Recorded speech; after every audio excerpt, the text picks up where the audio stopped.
U.S. Ambassador to Indonesia Sung Ee Kim was attending the second negotiation round of the Indo-Pacific Economic Partnership Framework for Prosperity in Bali last Saturday. And MGN senior journalist Edmund Daniel has an opportunity to interview the ambassador regarding the event.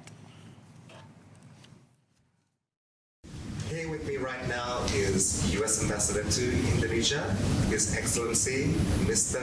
Sung Kim. Hello, how are you? How are you? Great to finally meet you in person. Nice to meet you. So, would you please explain briefly about the visit and also the meeting in Bali? Sure. Well, first of all, thank you very much for this opportunity. I'm delighted to be back in Bali. The last visit was for the G20 summit in November. Of course, that was an exciting time.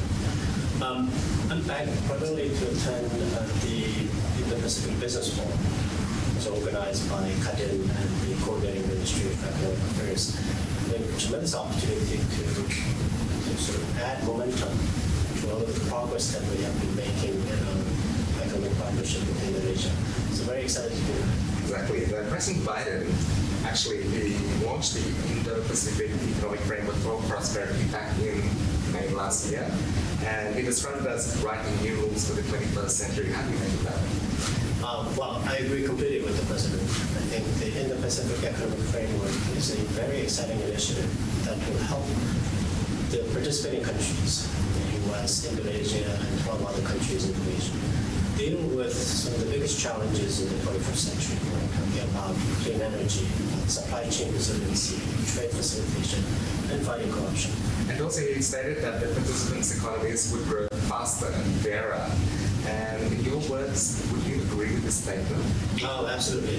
I think the Indo-Pacific Framework will give us high standards in some of the key areas, the most important areas.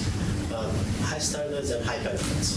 So I do think that participating countries would be able to get concrete benefits from the framework. Okay. How do you think the prospect of Indonesia obtaining the high standards that you mentioned?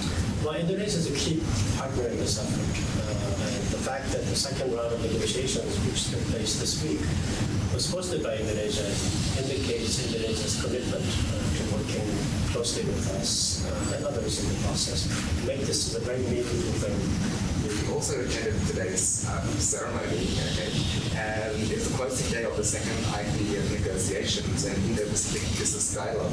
And would you explain about the result of the negotiations and what's the external now? Well, so this was the second round of negotiations. I think I would defer to our negotiators to actually describe progress to date. My understanding is that the discussions were very productive and detailed. And there was a very good exchange of views. But they have several more rounds to go before they actually conclude negotiations. So a lot of work remains. Okay, this is a very important question. How strategically is Indonesia and the importance of Indonesia as part of IPEF? Oh, I think it's difficult to overstate the importance of Indonesia's role and involvement in the Indo-Pacific Economic Framework. And this is why we're so excited that Indonesia is such a committed partner in this process. That of course, Indonesia just came off a very successful G20 presidency last year. And now it's off to a strong start on their ASEAN chairmanship.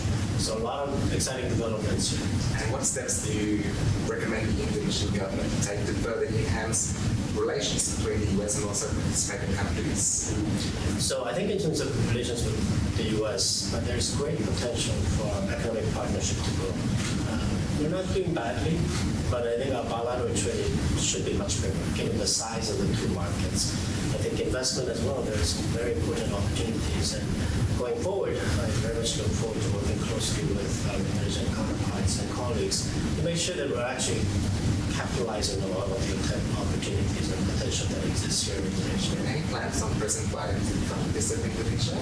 Well, I know that he is invited to the East Asia Summit in September, but I don't have anything to announce regarding his travel. What about President Biden? Also, the G7 leaders launched the Partnership for Global Infrastructure and Investment, or PGII, for developing countries, including Indonesia. Could you elaborate the advantages for Indonesia?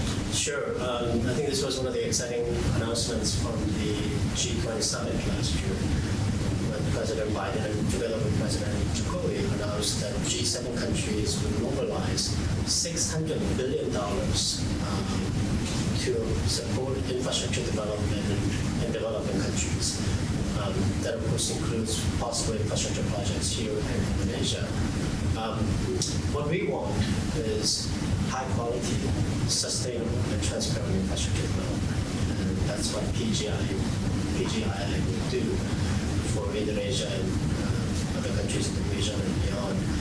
I should also mention that I think so the signature piece under PGI for Indonesia is the Just Energy Transition Partnership.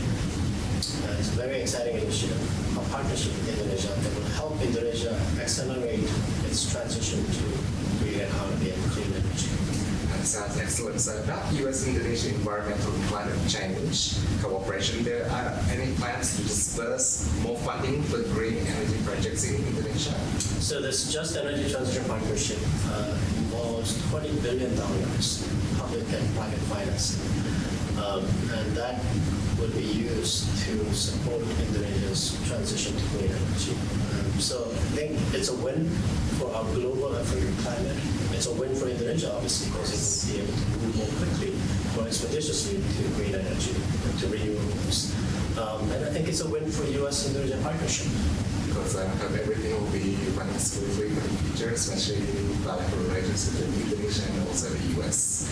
Thank you very much, Mr. Sang Kim, for your time and for the interview.